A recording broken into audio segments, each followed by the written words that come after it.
And that's what sold me on Becca Syme's book.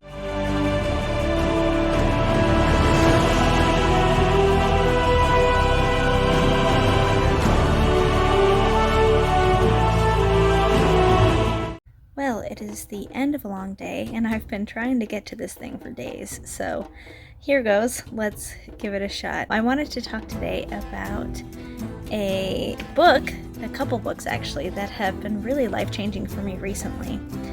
So one day I was really bored, and for whatever reason I took this book off of my husband's shelf. So the whole concept behind the Gallup Strengths Finder, or I think it's now called CliftonStrengths, is that most people try to improve what they're bad at. But the Gallup people found that you actually get a lot farther if you really just dig into what you're good at.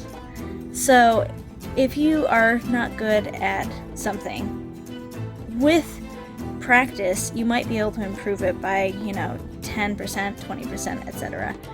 But if you're really good at something, you have a natural aptitude or talent for it, and you are given the opportunity to strengthen it and to do things that use that strength, then you have the opportunity to develop it like 1,000% more and to be really powerful in that area.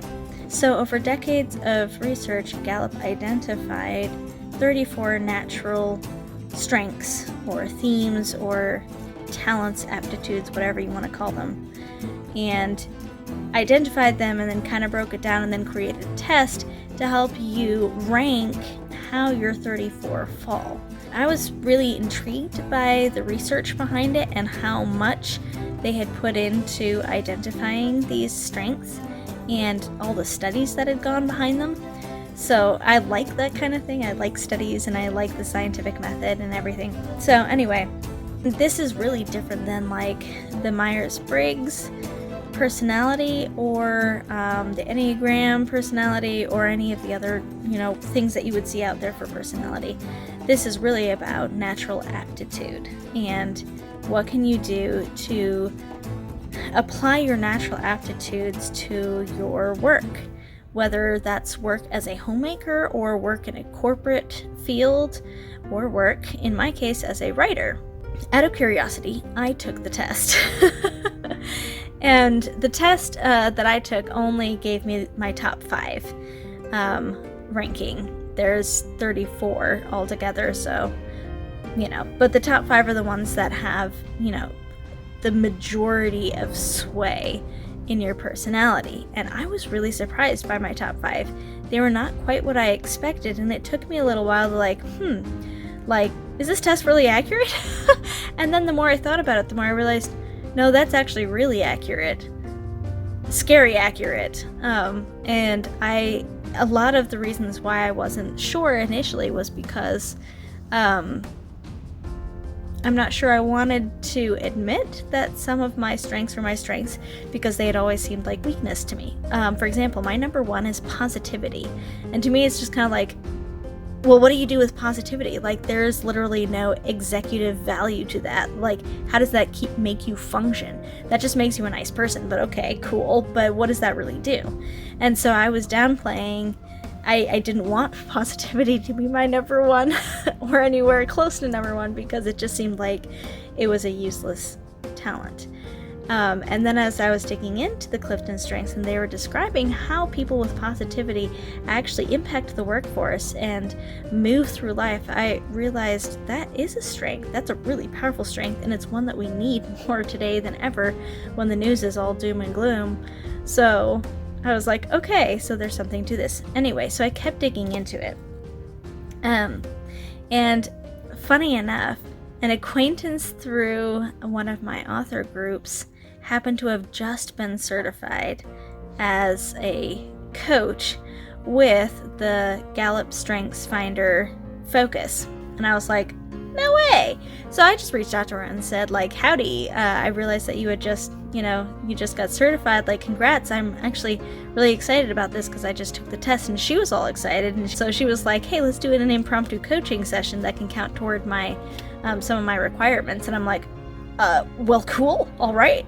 So we did it. She was coaching me specifically from a writing standpoint, my work as a writer, and I had never had anybody apply any of my natural aptitudes or strengths to me as a writer, my work as a writer. I'd had them applied to, like, life in general, but how does that impact the way that I write, my writing process, the way I approach a new project, the way I revise my old projects, and the things that she was talking about, and then helping me see in my personality. I was like, wait, what? And I couldn't even grasp all of it in that hour. I was catching threads as they were going by and going like, there's something to that. And I don't know how, but there is. So then I started working, digging into it more, and I found a really incredible resource, and that was this.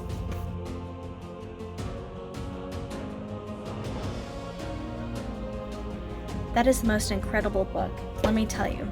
I listened to a lot of Becca Syme's YouTube videos, and my mind was blown because I had never heard anybody apply natural aptitudes to writing, and I'd never heard anybody tell me, look, a lot of writing experts out there are telling you to do stuff that works for their personality, but it doesn't work for your personality. They can't tell you why. I can. That's her promise. And she's right. And it explains 100% why when people told me things like when I was on email lists for popular authors, and they would tell me things like, well, you just gotta write every day. I can't write every day. It's not even something I did when I had the time. Never mind now, when I have a daughter. But I just can't write every day. That's not how my brain works. I don't get my best writing done that way. Or they would say, you need to just splash words on a page, and then you will edit them. I can't write that way either. Number one, I despise editing. Which I know has to happen to some degree, but number two is that I edit as I go, and if I don't have the freedom to edit as I go, I am so frustrated with this messy draft that I want to just trash it. Whereas if I do edit as I go, I feel like it's this shining work of art, and I'm really pleased with it. So it helps me keep my flow going to be able to edit as I go. I can't just splash words on a page. I have to think about them. And then so many other things.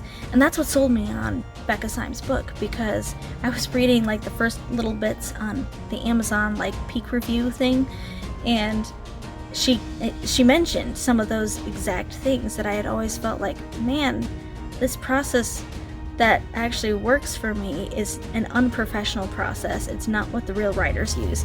So I have to do what the real writers do. And she's like, no, question all those premises, question all the things that the authors tell you, because that's what works for them, but it might not work for you. And the process that you have that has worked for you in the past, why would you change that up? And I'm like, she's giving me permission to actually write the way that I write, which it's so stupid. You would think that nobody's supposed to, I wouldn't wait for permission, but it is amazing how self-conscious writers are. Amazing.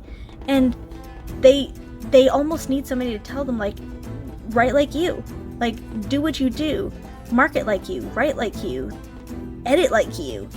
They need somebody to tell them that, because the industry is moving so quickly and has so many experts in it, and they're all saying particular things that work for only particular personalities. Honestly, people, the average writer feels like if they don't do X, whatever it is, that they're going to fail as a writer. It is incredibly competitive and incredibly cutthroat, not in the sense that writers are intending to do that, but in the sense that the market is moving so fast and the readers have so many expectations, and Amazon's doing so many different things with their algorithms and whatever, that it is impossible to keep up with. Just literally impossible. So if you don't do what works for you, you're going to burn out really fast, which is the subject of another book that Becca Syme wrote that I have just finished, and I'm like, thank you. Yes, you have just put into words everything that I have been feeling for 8 years. I have been in burnout for 8 years, and I have not realized it until now. And it's so freeing to have somebody say, yeah, okay, you are in burnout. Here are the things that contributed to it. Here's why the industry is not helping writers.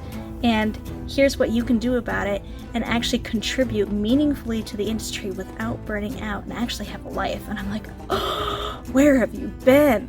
So anyway, all that to say, I am super excited, and if you're interested in hearing a little bit more about my my journey in figuring out how my Strengths are actually strengths in my writing, I am going to be doing a few more videos about that as well. So stay tuned.